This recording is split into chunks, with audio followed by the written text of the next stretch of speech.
up, y'all? Welcome to Conversation Piece with Patrick Armstrong. I am the titular Patrick, and this is a show where we talk about the missing pieces of the conversations we're already having.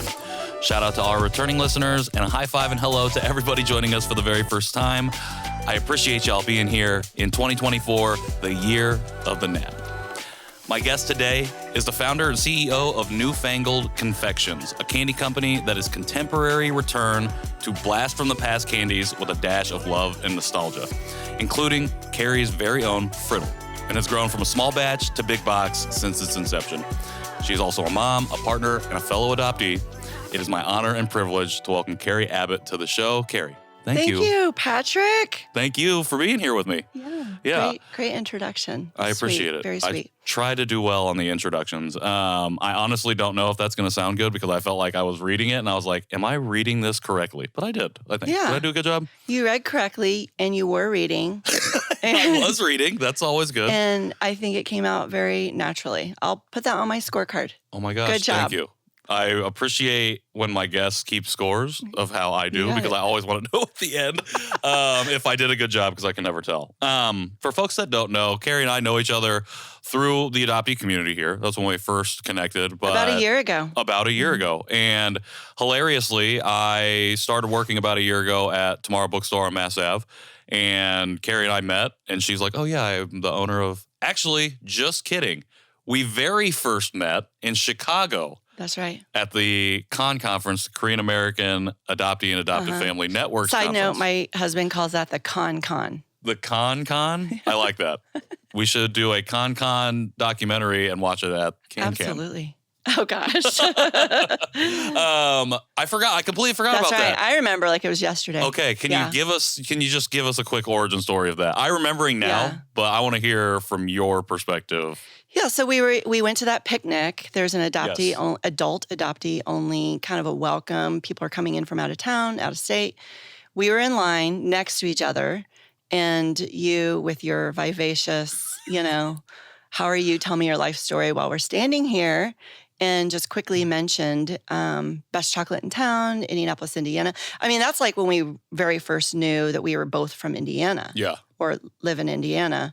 And then just the neighborhood, the business, all that. It was really cool. Yeah. And then since then, I actually can't avoid you, even if I want to. Like literally, I run into you all over the city. We really do. The latest being walking out of the mall at Keystone. I'm like, seeing a person just putting boxes of stuff on a cart, and I'm like, is that Carrie? And because I know your listenership will grow outside of Indianapolis and Indiana, if it hasn't already, that's a bougie mall. Bougie mall. In Indianapolis. And if you're downtown, that's a very different type of demographic. Downtown is more like cool, hip. You would never go to the bougie mall. So you are outed right now. What were you doing at the bougie mall? What were we doing at the bougie mall? We had to make some returns at the bougie mall, I believe. This is why we were there. Sure, that's what they all say. I wasn't doing anything. I was just pushing the baby. That's my new job. I love it. But yes, we do always run into each other, and we always have wonderful conversations. I agree. We've had many a good conversation sitting outside the store, I think. I know, it's so on sweet. the benches. But yeah, it's wonderful to have you here on the show to be able to have this conversation. Yeah. And for anybody who's listening or watching who doesn't know who you are, do you mind sharing just a little bit more about yourself? I'm a believer. I'm a candy maker by trade. I love hospitality. Just anything baking, pastry, tourism, travel and tourism. I am a wife and a mother of a 20-year-old. Just freaks me out sometimes. I have a 20-year-old, 17-year-old, love to travel, love to cook, really coming into my Koreanness, just in the last couple of years. And we can talk more about that later if you want. But I think that would be the best way. It's very today to only describe where I live, what I do. Right. But I would say, I believe in people so much, and in their just tapping into their creative side and following their passions, helping them follow their passions. And I notice that's kind of a trend. You have a lot of people here who do similar things. Yeah. The pursuing of passion, I think, is a common theme here. And how you get to that passion, I think, is what brings out the difference in everybody's story. Was candy always something that you were interested in? I think I read, or I think I've heard you tell the story of like Newfangled got started, or maybe Friddle got started because it reminded you of those trips to the store when you were younger. Yeah, that's right. Yeah. I mean, there's so many stories behind why we do what we do. So I feel like this one being more audio piece and in front of someone that I love, I would just say that candy, for me, that written story is true. There was a drugstore in Indianapolis called Hooks, and it then got swallowed up by a lot of CVS's. And it was just going with my grandpa. I mean, we all could look at the very first time we encountered something sweet, just like a treat, those kinds of things, and the reasons why we love them. But going with my grandpa was just to like leave the house, like just see what's going on and be along for the ride. We go to Hooks, and I just thought he was like a millionaire. He literally would just say, get anything you want. And I was just like, anything? So at first, I would get the candies that they liked, like Crunch Bar, Bun. Like, Bun? What? I know. Such a grandparent thing. And then I'm a child of the 70s and 80s. So I love like chewy, fruity, sour. I mean, Skittles is still top 10, Milk Duds, like just love all that. There used to be a candy called Bonkers. I mean, I could fill an hour just talking about Bonkers. But it was we'll call it a square base rectangle. Okay. So it's like a rectangle. Yeah. And then now it would be more similar to High Chew. Okay. So, I mean, oh my gosh, this whole thing could be about candy. Most of it might be. But High Chew is one of the best candies in the world. I love right High now. Chew. And why, right? Premium flavors. The chew just goes on. It's in the name. But there was a candy back in the 70s and 80s called Bonkers. It was very, very similar. And that's kind of what I grew up on. And I love those memories. Okay. I mean, what was your first candy that you remember and love? That's a great question. So the first candy that I can really think of that has both of those is Tootsie Rolls. And because it also connects me to my grandma. I don't know when she gave me one of those, but I must have liked it as a kid. But she would every year for any like holiday would always give me Tootsie Rolls. Even at the point where I was like, like these are maybe not falling out of my top 10. But was always something that she had for me. Like, right? It's those memories connected to those sort of things. Exactly. Yeah. What was your top candy back then? Was it Bonkers or was it something different? Well, and has that carried through? Yeah, Bonkers was not readily available. I mean, exclusive candy. I don't know. I mean, where did I where did you get Bonkers at then? So I probably rode my 10-speed bike to a local convenience store. I'm not going to say directly that I was raised by wolves, but you kind of get where I'm going here. Early 80s. It was definitely leave the house, come back when it's dark. Yeah. And so I remember I would ride my 10-speed to like, there was some convenience store where there were like multiple C's in it. I'm trying to remember. Village Pantry was huge back then. Sure. So I would just, I'd probably get Bonkers there. Definitely Jolly Ranchers. Oh, yeah. Was that, I think it was like a Laffy Taffy. Laffy Taffy used to only be available in big bars. So okay. It's just like, I remember microwaving. Why was I microwaving Jolly Ranchers? But I was unwrapping them, was microwaving them and Laffy Taffy. This is together? I already told you why. No parental. Yeah, you were just doing your own thing. I did my own thing. You were adulting as a young child. And it carried through. Yeah. I mean, I don't microwave candy anymore, but it's anyway, so I would say still fruity, chewy. Yeah. Today, High Chew, I love the Nerds. What are those? The rope? Not the rope, the clusters. Oh my gosh. Those are like fantastic. I don't know if I've had those in a long time. Interesting. So that passion for those sweets and those connecting memories. I know this is a really fancy candy line. Friddle's a fudge-like brittle, but I loved peanut butter candies. Yeah. I loved that peanut brittle. It's not around much anymore, but it just stuck in your teeth and, Yeah, my mother-in-law, I think, still makes some sort of peanut brittle type situation that I really enjoy. At Christmas, right? At Christmas. Perfect Because humidity. Because there's seasonal candies. That's right. There are perfect humidity. That's why people make. Okay. Grandmas make them the best. We're going to get some candy making lessons here today as well. Where in Indianapolis did you grow up? So I grew up mostly west side and north side. Okay. Mm-hmm.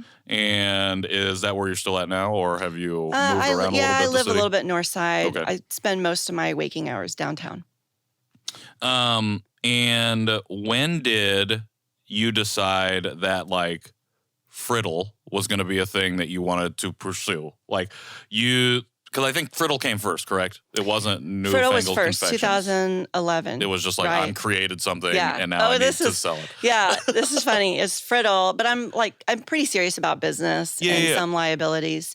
All business owners, entrepreneurs are like, we carry about a 10% kind of paranoia, sure. you know? So I thought, ooh, friddle, okay. Let's trademark that name and idea. I sat on that like 8 or 9 months. I was a caterer at the time, kind of like in-home, high-end catering. Gotcha. And I thought, well, I'll just sit on it. Got the name. So I started forcing it in the menu. Like you pay for this and then you get this treat, right? Were you running your own catering company? Yeah. Or okay, with gotcha. a business partner.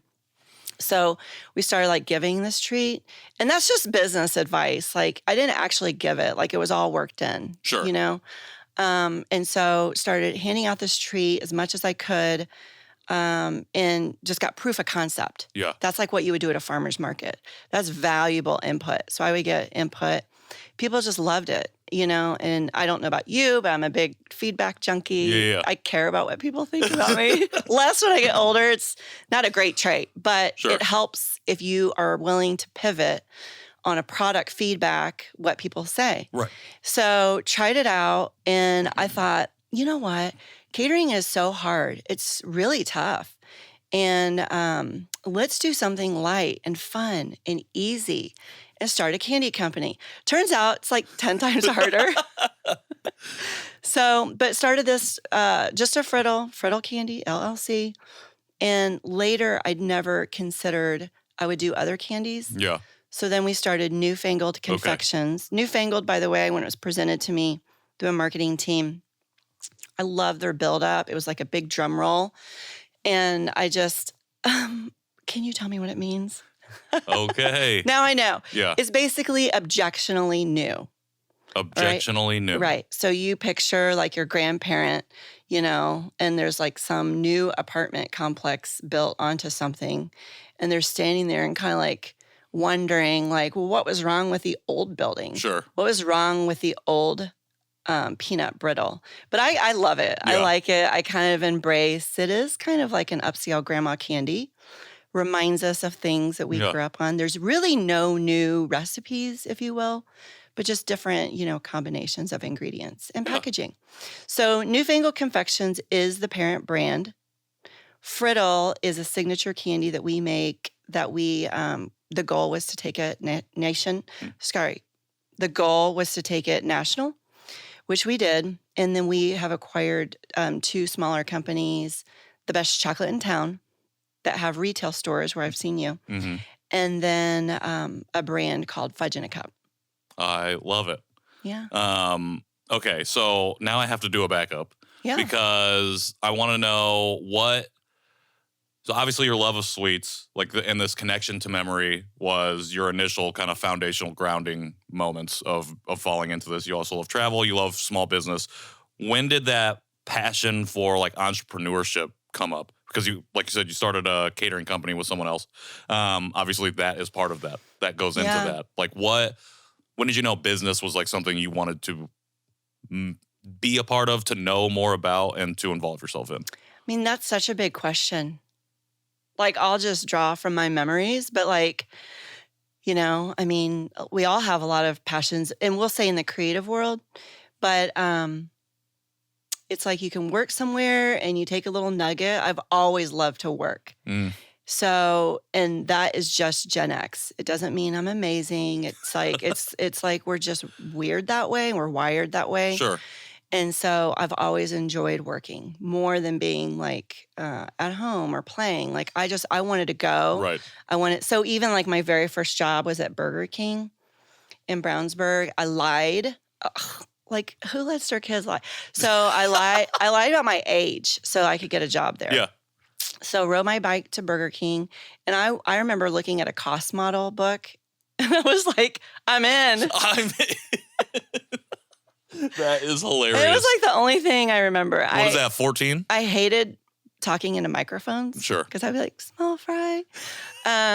But it was sitting down like, really? This is like how a business works? So that was at 14. But I just have always enjoyed, well, let me back up. I found a passion in all the jobs I've had. Sure. How would I do it different? How Okay. would I do it different? I didn't know these phrasings. How would I make it more efficient? And so I guess today you would say go to school to be an engineer.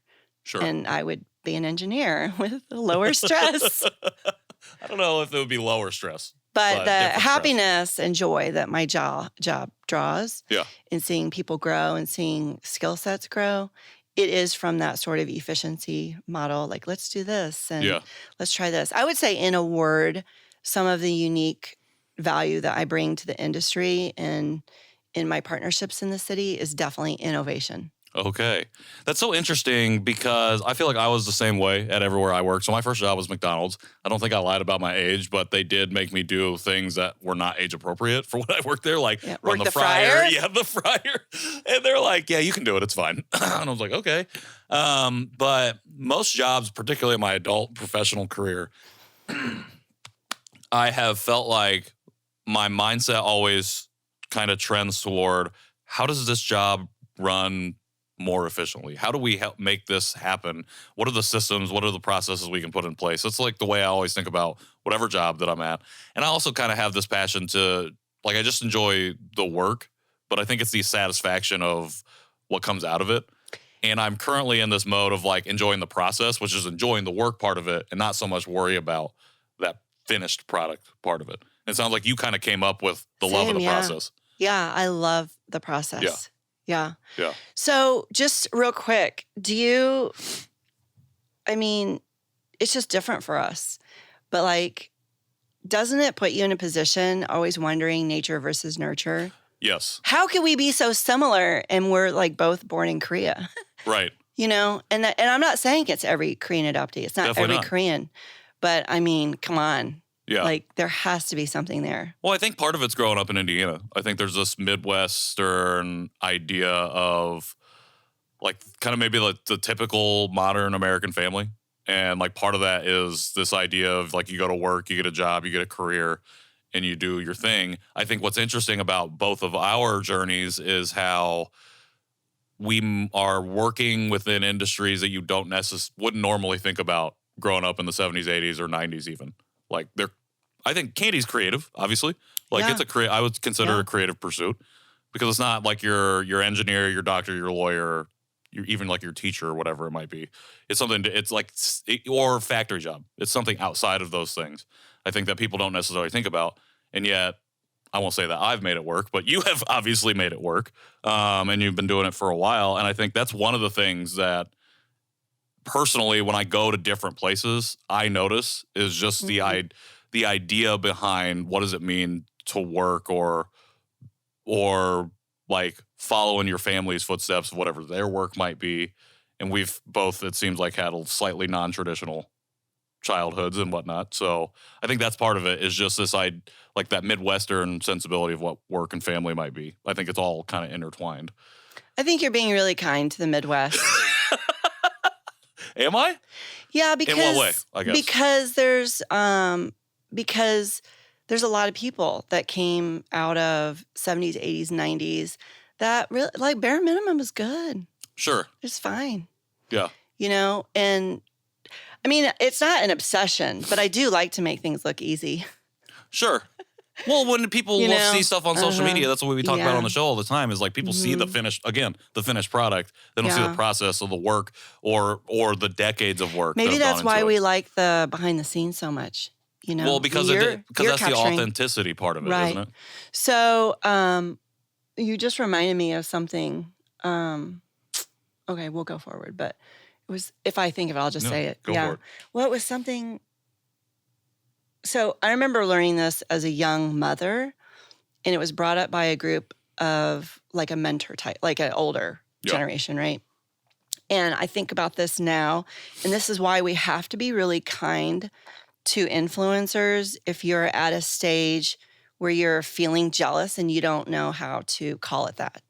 So if you're feeling an insecurity and you're looking at someone in a similar field or even not, and you're just scrolling, which is kind of bad for us anyway, and they see someone and you put on this like recorder of like, must be nice and, how long did that take? And they're only doing this so they look this certain way. Mm-hmm. What you don't realize is like, they might be capturing that, posting it, doing the video, audio, whatever it is, because that is like the only thing they got accomplished that day. Because it was a hard day because your new baby may have done something to your really expensive furniture, for example. Yeah. And so, but you're working on this side hustle, like just to get something posted even probably took so much energy, could have taken so much energy.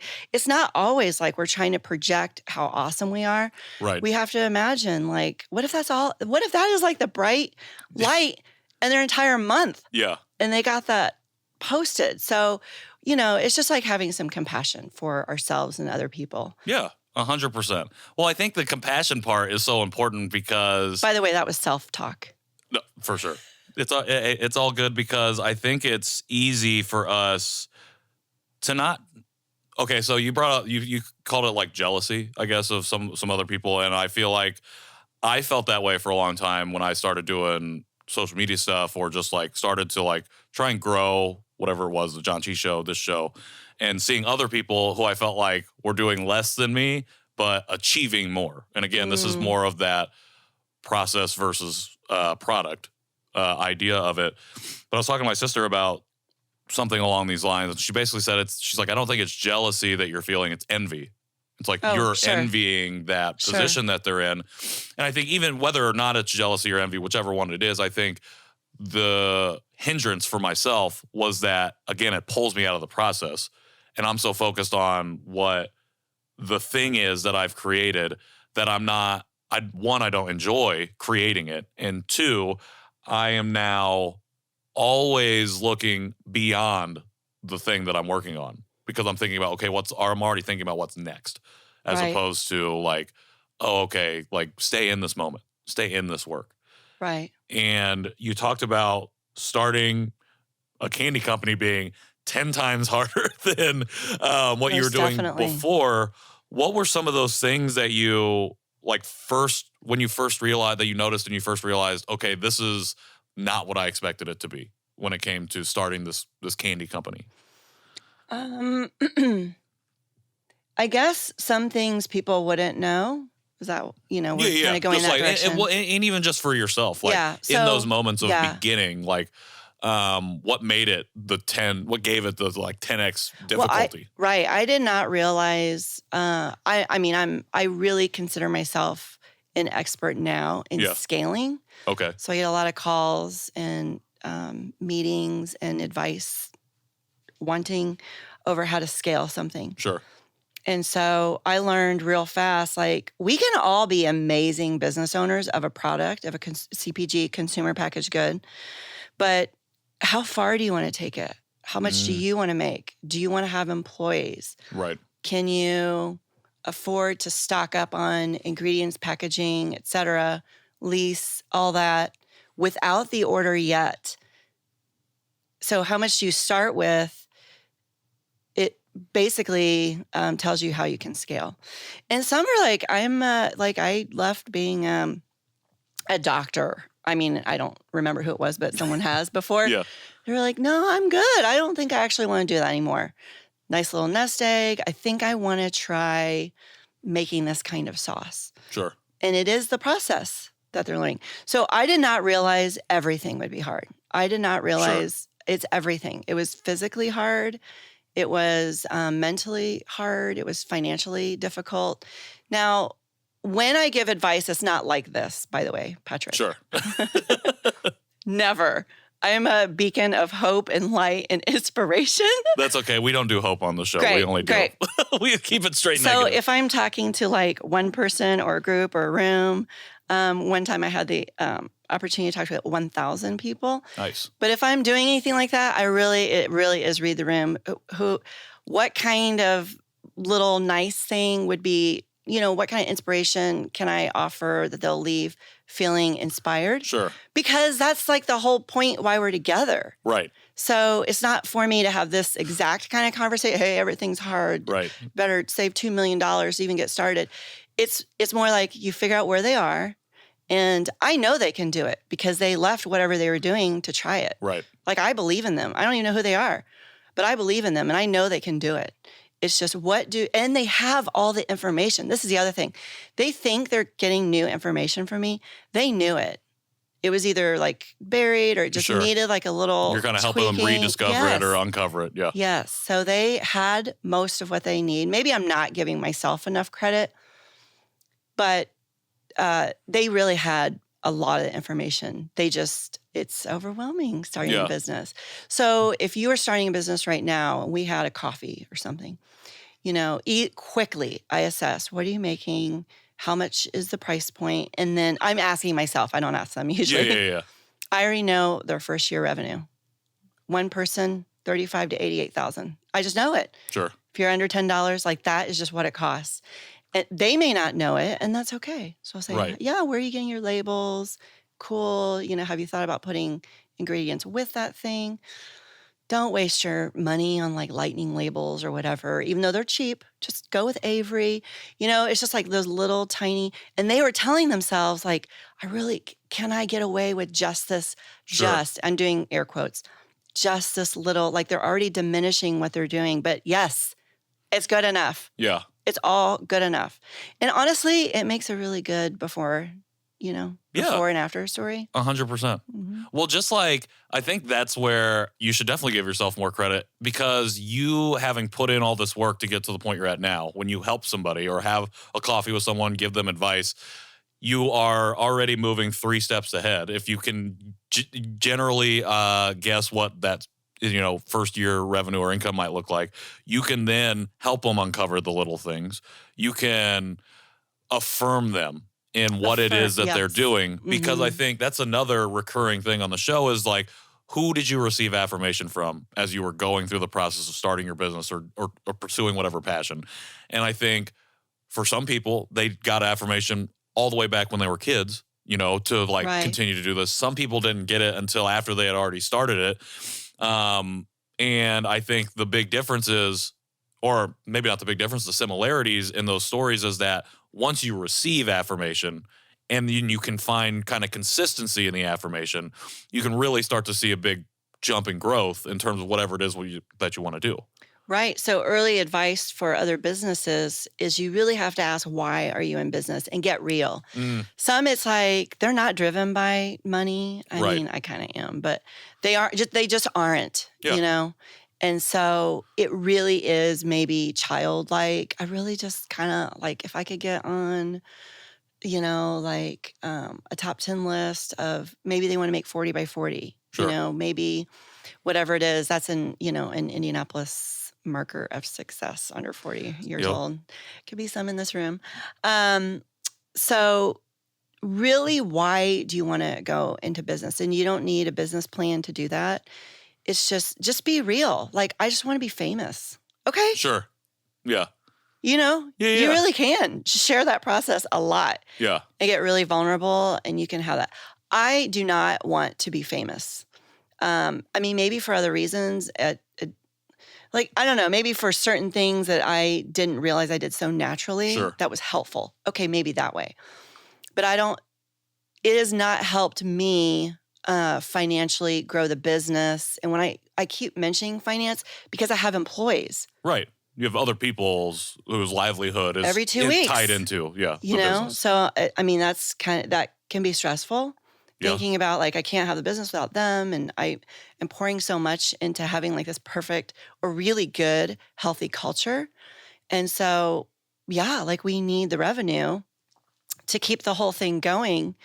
And so I don't need like I see you everywhere. It's sweet. I love it. Sure. And I turn around and I tell people, but I share all the positive and only a couple negatives, because I want to keep them going in a really meaningful way. But some people really need that. I don't need that now because our expenses sometimes don't match where they need to be on the revenue side. And so every now and then, and it's a little projection, it's just kind of like, okay, we'll just show up at the store. Thanks. Yeah. So a lot of my marketing efforts now go like, let's get people into the store. Sure. Let's get people to do the one corporate order. Right. Maybe two. Let's get people to talk about it. But talking about it and supporting it financially is different. And so I love hearing that I see you everywhere. It's sometimes, and people who have product-based businesses understand this, but it's like literally because we're trying to attack you from so many different angles. Sure. Do any of these resonate? Right. It all resonates. And I think what especially, because one, I think I love the idea of like, you got to know your why and just be real about it. And if you want to, if like fame is something that you're interested in, okay, that's great. But just be open about it. Don't be like, don't hide it. And I like that, from your perspective, that was never on the table because your why was always tied to like some of these memories that you had. And then also to the business aspect of it. That has nothing necessarily to do with the fame portion of it or where you're seen at or where you're invited to. Those things just come naturally. Like because of the work you've put in, like you get opportunities to go be seen, but you're not actively seeking those things Well, out. your why can change. Sure, 100%. Because, I was in my 30s when I started, and this year I'm 50. And so, like, and I love that. Like, I love that it took time. I love that there's the wisdom. It's not supposed to, right? You know that phrase. Yeah. Like, if this were easy, everybody would be doing 100%. it. So, your why can change. And then also, I'll think of it here in a second. I'll just interrupt you. No, you're good. Yeah. Now I'm forgetting what I was going to say, but the other part that I resonated with was something at the end there. I don't remember. This is fun. Either. Great. This is great. No, I feel like this has also been happening the last few weeks where I'm just like, where was I going with this conversation next? That is definitely probably part of it. You now have to put something ahead of you. It's all fine. Okay, so I guess one of the questions I did want to ask is like, you are in this position now to give advice and to like be the mentor, be a leader in a sense for new entrepreneurs who are wanting to do this. Who helped you learn all of these things that you could then implement as you did the catering, as you moved to Newfangled? Where did you learn all of these things? So the affirmation, let's do that, and then I'll go into the who. I remember what I was going to say. Part of my dedication to move forward at scale was honestly, it was the people who were early, I'll call them fans, early supporters, love the candy, love the name. They were part of the success. When they would see us on TV, and I'm sorry, it's always a corporate we and us, but when they would see me on TV, they were like, I remember when she used to make this in that cottage home at Northern Park. I remember when it was only in a box, hand-stamped, stickered, this thing was cut out, glue dot. Like, they just remember all of that. So to see us grow over the years, they were part of that story.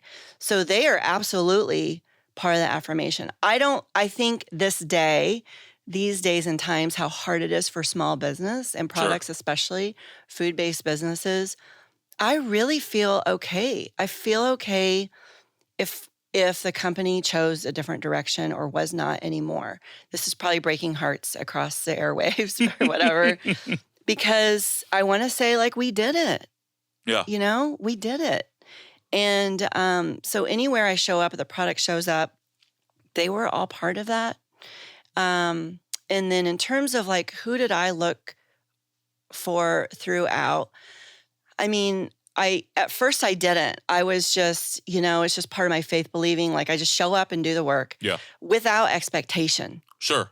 Well, and that's another really, different part of it. I just really without expectation. I linger in bed because I really should get up and get started.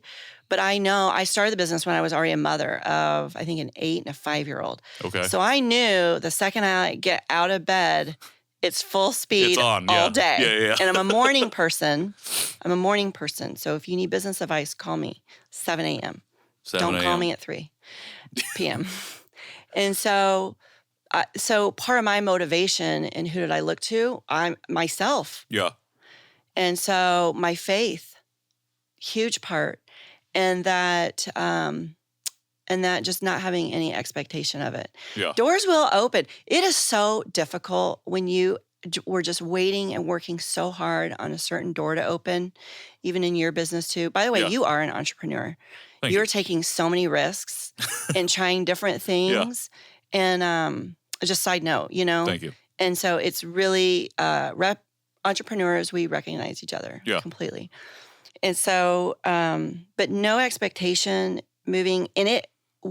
I could only learn that when a number of doors that were closed, like loud and hard and fast. Nope. Yeah. Too new. Hard nose. Too different. Yeah. Don't love it. Was this made of gold? Why is it so expensive? So I was like, oh, okay. I got it. All right. And then there was like a chain store that wanted it in all of them. And I was told no. And then I persisted, which is, also a thing. Didn't put my definition of myself wasn't in whether I got this deal or not. Didn't get the deal. A lot of people have heard this story. Turns out they don't pay people. And I also signed this big, long contract that I would buy back candy I didn't sell. Interesting. I mean, 50 pages. Yeah. I mean, Yeah.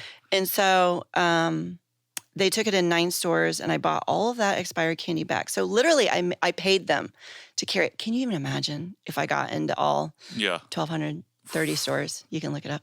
But so I guess like that kind of lesson was super hard, but it gave me the courage to take more risk. Sure. And listen to the no's. Listen, I don't have to. Yeah. I felt like I needed to fight for that acceptance in the beginning. Right. Well, because you care about what people think about you and you feedback. You want the feedback. Yeah. But the more rejection I received, part of it was like, it depends. Some of it, if it's like really small, I'm just like, oh no, I'm going to turn that frown around. Sure. And so that's kind of like how I operate. But if it's a really big, I did everything I could and it is a no, I'm just like, cool, it's okay. I'm being protected from that door opening and just accept it. Yeah. It's the live and learn aspect of it, especially with a big no, because I think some people can be crushed by a big no and it can really hinder the progress they're trying to make. And for you, it's like, okay, I'm going to work the small people, but if for whatever reason, doesn't happen in the other direction, that's okay. I'll go back to the table, go back to the drawing board because you enjoy the process. Again, I think the title, not the title of this episode, but part of the episode description will be about enjoying the process of what you do.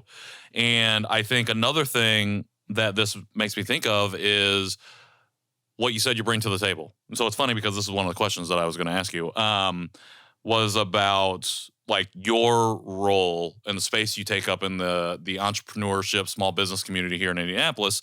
Like I literally wrote, what do you bring to the table that others might not? And you talk about innovation. And I think your journey speaks to that because you've had to innovate. You had to fight the stressors and the difficulties of starting a business that was 10 times harder than you could have imagined it being. And you're still standing here doing this work. What about innovation do you find yourself like leaning into and leading other people to that sets you apart from other people who operate? I really care about trends. Okay. I really do. And so on a large scale, I'm involved in my association, which is the National Confectioners Association. So they're a great guide in how a small business can grow, an emerging company can grow. And you'll have to repeat it in a second again. I watch what the big companies are doing. Okay. And a small business, by the way, in my industry is still like 20 million and below is a small business. And so I watch what mid and large size businesses are doing, what awards are being given out. Zero envy. because Sure. I see what it takes. I'm like, good for you. Keep that award. Yeah, you keep it. But I see what's going on. So, for example, if you notice, like shrinkflation as a consumer, you feel had. As a manufacturer, I'm like, cool. So it's like more per ounce, smaller Sure. package. We've marketed in our industry as like permissibility to like enjoy the treat. It's a smaller package. It's more gourmet. So that's a trend. Yeah. It's probably going to stay. But like the larger companies, they are tasked to go one way or another. Either go smaller, gourmet, permissible to have this treat. Let's not go crazy. Mm-hmm. Or mega. You see what happened with Yeah. M&Ms all of a sudden? Yeah. About 2 summers ago, it just suddenly was like, why am I looking at these giant pouches? You know? The And, Ziploc. once you like, buy it, yeah. it's up to you. Like, we're not saying it's one serving. What you do is up to you. Yeah. But, you know, it's marketed as share with everyone. Right. Candy route, again. Sure. I don't remember the original question. No, it's basically it. the uniqueness. Yeah. Like, what do you like? Yeah, what part of innovation like do you focus on that sets you apart? And I think that absolutely answers it and leads into this next part of the question, which is you don't only just speak to confectioners and other candiers. I don't know if that's the term, but I'm using it. You speak to all types of people who work in small business, who are entrepreneurs. Yeah. How does that translate to like the way you look at trends in innovation confectionery, how does that translate to other, like the advice you give to small business owners and entrepreneurs who work in completely different industries? Product food businesses is like, I could talk forever. Sure. Entrepreneurs lose time together, that kind of thing. But I mean, if you have a service, say you're, I'm thinking a couple people in nonprofit. If you have a service, for example, it's like, okay, know your audience. What is your passion? Try to maybe narrow down what you offer. I mean, I don't even know. Like sometimes I even ask myself, like, why? Why do you have to, get involved? But people see that passion I have for other people's businesses to grow. Mm-hmm. Service, product, or nonprofit. I feel like we all fall into those sometimes with crossover. Yeah. And so I think people see that passion. How do I apply it to them? I don't even know. I don't even know like the actual how I do. It's just a ride. Sure. So it is definitely the process. So I ask a few qualifying. I think you could do it. Like, and not even as a candy maker. We are curious people. You and I are like super curious people. So we want to know more about their industry. Right. And it's very, it's not just like an empath, but it's like, what would we do in their shoes? What would I do? And back to efficiency. Because of the experience over time, it's just, okay, well, I don't need every color, every flavor. Yeah. You know, I love the owners of Just Pop In. We have a great relationship, and we help both companies. We help each other. And I remember having a conversation one time with them where I said, guys, I just love what you offer. I love the vibrant colors. Popcorn's like one of my favorite snacks. And the flavors, the packaging, how you can create different marketing campaigns with a sticker, just like everything about their business, I love. Yeah. And I don't remember how they said it, but they helped me see my company in a different way. They said, I love that you have one product. Your goal is to sell millions of them. And that's it. Yeah. You know, it was like they helped me see how I started so simple on purpose. Sure. It's all I could do. So when I look at other industries, I have this friend I'm thinking of specifically who helps a lot in the nonprofit space. Mm-hmm. And I need her to charge what she is worth for her experience as a speaker. Mm. And to me, bing, business. Yeah. And I'll start light with her, because she's in a, what's that mentality? Like a poverty mentality. Scarcity. Scarcity. Thank Yeah. you. Scarcity. No, I don't want to ask it because then do I deserve? Oh my word. Right. Yeah. You are the only one with that experience. It's so crazy unique. So I only get on her when I feel like she can handle it, but the rest of it is encouragement. Yeah. Hey, have you considered? You can bring this other person in. So I think it's just really having a lot. It's more than compassion, but it's having a lot of kid gloves Sure. in helping someone find where they're headed.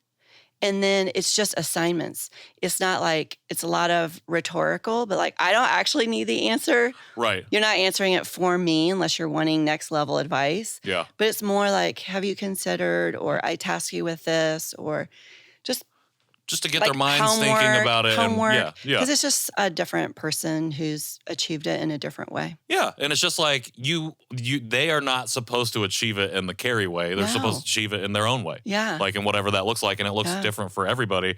And it goes back to the affirmation part of it. You're affirming this person and she's like, oh, okay, maybe I can charge for that. And I think that aspect of it goes to a lot of this identity aspect of it. Sure. And not feeling, not only is the thing that we do not worth it, but we as the individual person doing the thing are not worth it for whatever reason.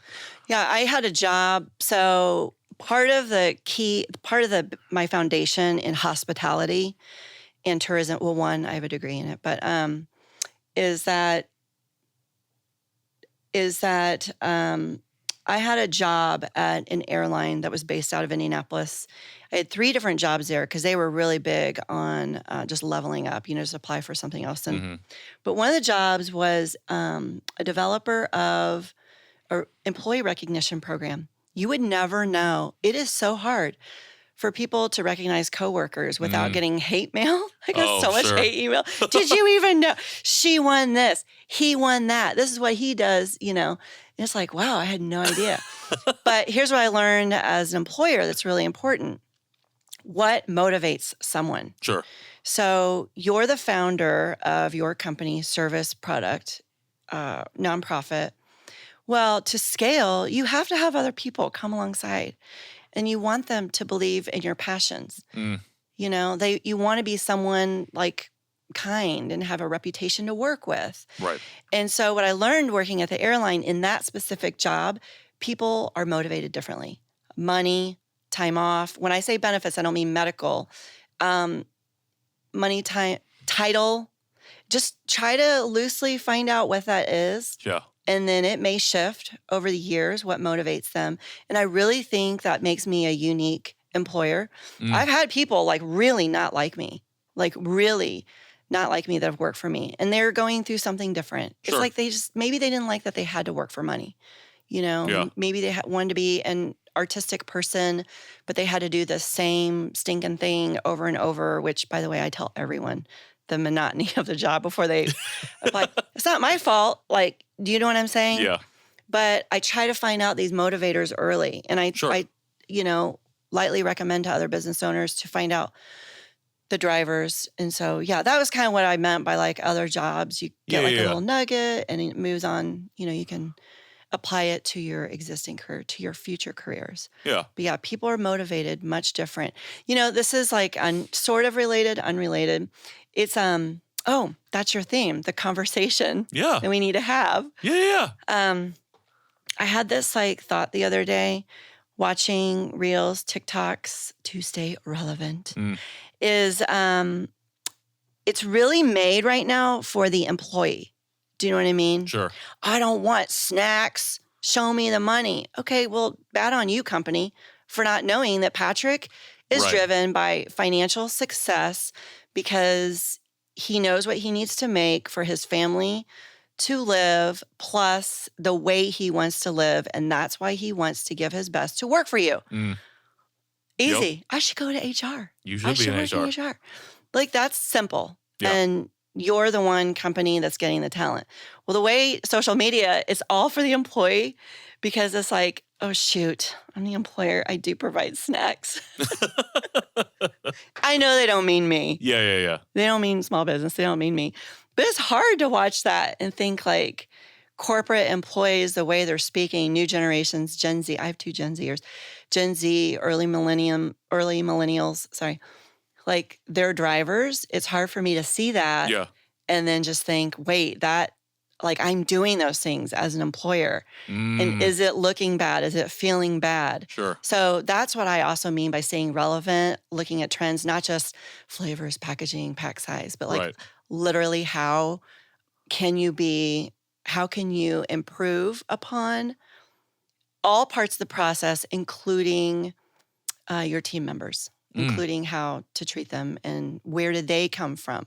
What is their background? And I'm not going to, I mean, they're current employees, so I'm not going to say any real specific, totally different backgrounds. And they want totally different things. Sure. But they know who I am. Yeah. Like they know my general foundation is going to be appreciation, the love language of, words of affirmation. Yeah. So they both work for you and they both know that it's work. Yeah. Like they can make it work. Right. So I appreciate you sharing that. I do think that's something we don't talk about very often is this motivation and understanding people's motivations because it comes back to that compassion and empathy and being able to like meet a person where they're at and understand, okay, if this is not going to work out, then we're not going to force the fit.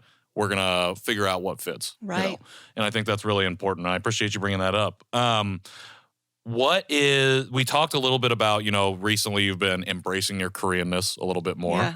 How has that journey with identity changed your motivations at all in what you're doing with confectionery or what you want to do as a small business owner and entrepreneur? Sure. I've learned to embrace it because, again, we could do another 5 hours just on that journey.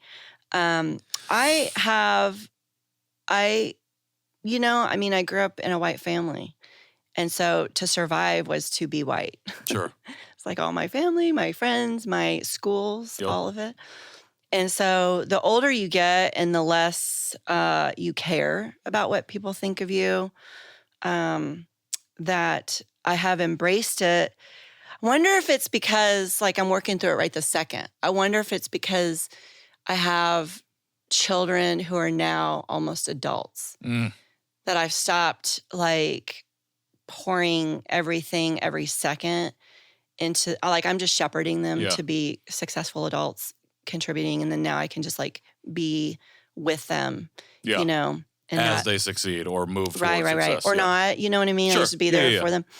And so that gives me a second to reflect on identity. It's like a constant identity. Yes. So now today's identity, in today's identity chapter, it's more about, I can sit with this. Yeah. And I realize you haven't, it's just like, I just admire you so much. You're like the new gen. I mean, you really are the new generation of wishing I had done it a little different. But this is what it is. Yeah. So for me today, stepping into more Koreanness is understanding first, just I'm Korean. I'm South Korean. Yep. And then seeing the culture around me, embracing other Korean men and Korean women, Korean children, the food's always been part of my heart. We can talk, later about what that was like. And so having time to focus on myself, because business is up and running, children are up and driving, you are kind of like, okay, well, what's this about? What's this like? And a lot of it was like just mini traumatic feelings around every milestone. That's what I meant about like things you're going through. Yeah. Not to put words in your mouth, but it's totally understandable. Graduating high school, moving out, going to college, buying a house, getting married, or having a long-term relationship. Those break up. Yeah. Holy moly. Talk broken heart. Yeah. Abandonment issues. Having children. Your very first biological family members. Mm-hmm. Like that's nuts, right? I mean, things that people don't think about unless they're in this conversation. 100%. They will now. They'll think about it now. I hope so. And so that's the embracing. Now I'm like, okay, we've gone through death.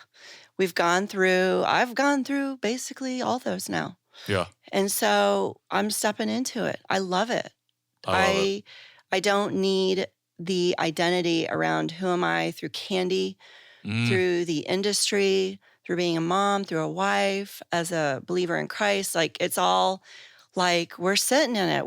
This is how I was made. Yeah. And these are things I'm supposed to be doing in life. These are lives I'm supposed to be touching. This is us sitting together is the way we're supposed to be spending, our Friday or, whatever day you do this. Yeah. What is today? Today is Friday. Yeah, it is. It is, Patrick. I didn't know how much you're supposed to out here. No, it's all good. But I just love it. I just love it. I love that I went to that, the Con. I love that I went to that Korean Adopted Network event. And I don't know why I carry this like a badge. I did not know anyone. I drove by myself. I did not know a single person. And then it hasn't even started. The first night I go to this picnic and it's like 1,000,000 degrees outside. It was very hot. I drove. So I just drove myself.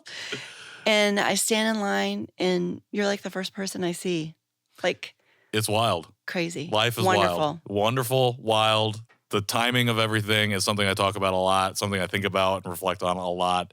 And it was meant to be. We were meant to be in those moments and meant to be now here, almost a year later, having this conversation. And I appreciate you sharing that about identity. I think it's so important for people to hear because I think for a lot of us pre-2000s, like we were taught to put that to the side. Like it didn't matter. No. Like, or it wasn't supposed to matter. Because and like for adoptees, it's about assimilation. So it would be so heavy. Now we know. Yeah.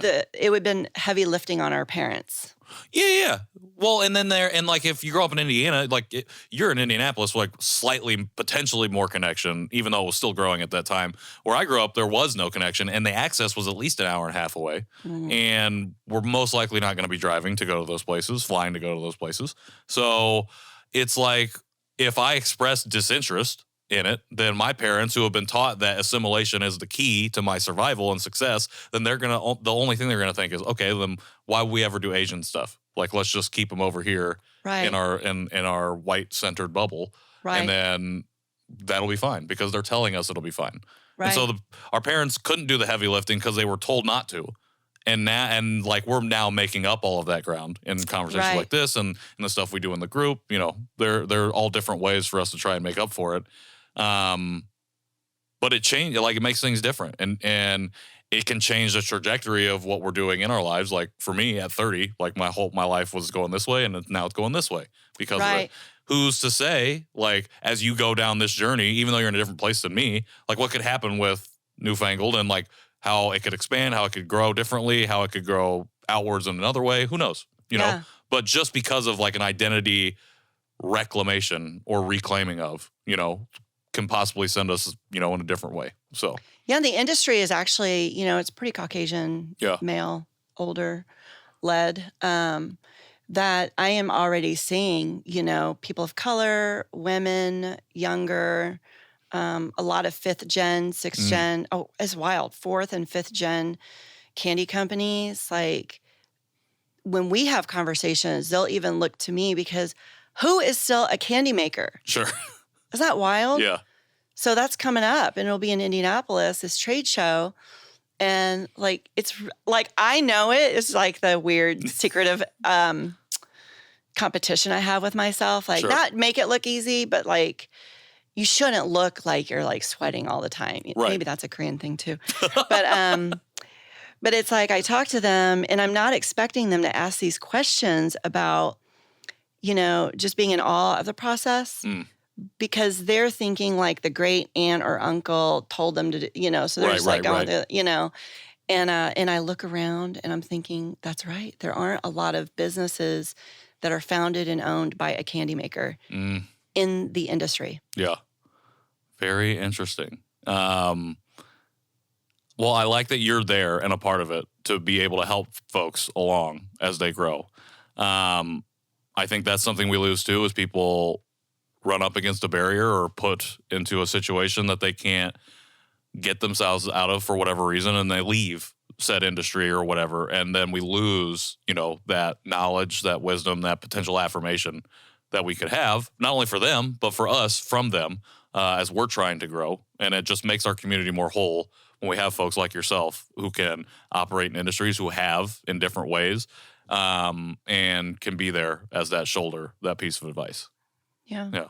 I've really appreciated this conversation. And Me like you said too. before, we probably could It's talk great. about this for 5 hours. But in respect of your time, I've got just a few more questions. And it leads us into a brand new segment that we have on the show called Give Them Their Flowers, sponsored by Frida's Flowers, where guests take a moment to give someone or something their well-deserved flowers. So, Carrie, who would you like to give their flowers to today? Oh, my word. Give an inch, take a mile. I'd like 6 people to. But let me just do one that I'm thinking about right now. I'm going to make it. It's another product-based business owned by an Asian, Raji from Aha Chai. Okay. We had a meeting recently, and she makes chai concentrates, and she would like to break into wholesale more. Okay. So this is so hyper-specific. But in the Indianapolis market, she's doing exactly what I did in the early 2-3 years, and we need to accelerate her. We need to accelerate her business because she has a fantastic product, minimum 5 to 10 different chai, so specific. And it's part of her culture. She's so good. It's a commercial kitchen. And I'd love for as many wholesalers that carry coffee shops, they will blow through it more than a grocery. So yeah, as many coffee, tea, food service places that can buy her 1/2-gallon, 1-gallon jugs to, I want her to have all the flowers possible. I love it. Raji of Aha Chai. That's right. All right, you heard it here. Raji, Aha Chai, go buy it. If you're a wholesaler, buy it. If you're a coffee shop, stock it because you will sell out of it. I love it. Raji, here are your flowers straight from Carrie, straight from Frida's. Shout out to Madeline McKinnon for sponsoring this segment and for helping us be able to give these flowers out. Frida's Flowers, providing bold, powerful floral experiences that are sure to make a mark on your spirit. Shout out to Madeline. Love Madeline. All right, 2 more questions for you before we let you go. You've given and dropped and shared a lot of knowledge and wisdom in just this short conversation that is going to be clipped into eternity by my main man, Mike, over here. But as we get ready to exit this conversation, I was wondering if you could share just one more piece of advice for any young confectionists out there or anybody who is just looking to start entering into the small business entrepreneurship world. Let's do confectionery because otherwise there's a lot of advice out there. I mean, Sure. Everyone, believe in yourself, of course. If you don't believe in yourself, no one's going to believe in you. But for confectionery, and there are not a lot of us, not in the Indiana area, is, or you know what? Confectionery and baking. Okay. How about that? Yeah. Tons of bakers. Just fail so hard, fail, get up, do it again. You're trying one recipe, candy is so hard. Just, okay, maybe by the 20th try, maybe you should look at what's going wrong. But just do it. Do not put all of your worth and value and expectations on one try. Just get out there and expect to need to do it over and over and over. That will be your start because all that experience and all those failures, you're like, come on, I know what I'm doing now. Yeah. You know what I mean? And candy, it's like humidity and ingredients and measurements and times and temperatures and processing. That's one recipe. So not discouraging, but candy makers know what I'm talking about. Bakers know what I'm talking about. So you got to try and try again. Don't be afraid of failure. But if you fail 30 times in a row, maybe take a look. Expect it. I mean, expect the failure so you can get up and do it again. Yeah. Previous guest on the show, Greg Buck, said something similar. He says, you're going to fail, and it's like, are you going to learn from the failure or is that going to be the barrier to keep you from continuing on? And if we can get beyond that mental barrier of like, oh, I failed, I'm a failure, to being like, oh, I failed. What did I learn from this experience? How can I do it better the next time? I think that's wonderful advice. So thank you for that. Sure. Last question. What is next for you and for Newfangled? And how do we follow you? How do we support you? How do we stay involved and in touch going forward? First of all, thank you for we're not eating hot wings. I would have been out. I've done it twice, so it's a fun time. Yeah, I don't know. I mean, I do know. So specifically, we really appreciate support to our business. Really specifically, the businesses that can give us year-round business. If this is what we're talking about, right? Yeah, however we can do it best. Industries, organizations, companies that can give us, that would like our high-quality product year-round. This is work anniversaries, birthdays, new hires. We have found that this has been a really good model for us because, of course, people think about us and the candy and chocolate holidays. That is less than half the year. Sure. And we find some real rock star candy makers and production people in the holiday, and we can't keep them throughout the year. And March, June, April, I mean, these are really tough months for us. And so, we're out there innovating and doing other creative things, and we want it to look light and easy. And some of it is just out of passion. Yeah. Some of it's really, really fun. I love so much what I do. But having some kind of, we all know projections, right?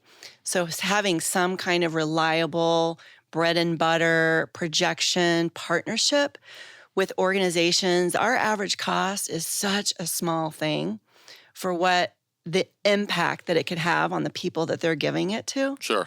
That is something that we would really appreciate. Obviously, come to the store. High five everyone on our team. High five all of the team members in each of the stores in bougie Keystone Mall area and downtown on Mass Ave. And then businesses, organizations, whoever you are out there, you have budgets and you're like, how do we spice up the things that we're doing? Hit up Carrie, have a conversation and see how you can work together. I love it. We can support you that way. Yeah, thank you. We're going to make it happen. Thank you for giving us your time, for giving me a little bit more than an hour to sit down and have this conversation. I love talking to you. That's special. Are we ready to start a business together? Maybe. We might have to talk about it off mic. But yes, it's been an absolute pleasure, privilege, and an honor to be here with you today. Same. Thanks. Absolutely. Thank you. For everybody else, episodes drop every Tuesday on YouTube and wherever you get your podcasts. Go to conversationpeacepod.com to catch up on every episode in the archives, as well as check out some other cool stuff. We got some really cool things coming up here in May and in June that I'm really excited about to share with y'all. And if you want to follow us on Instagram, you can do so at conversationpodpeace. That would be great. And lastly, if you could leave us a rating or review wherever you're listening or watching this at, that would be great as well. Always appreciated. Let people know why you enjoy the show and why they should be listening. Again, lots of really cool stuff coming up and coming down the pipe. But until then, I've been the titular Patrick, and this has been Conversation Piece. See y'all soon.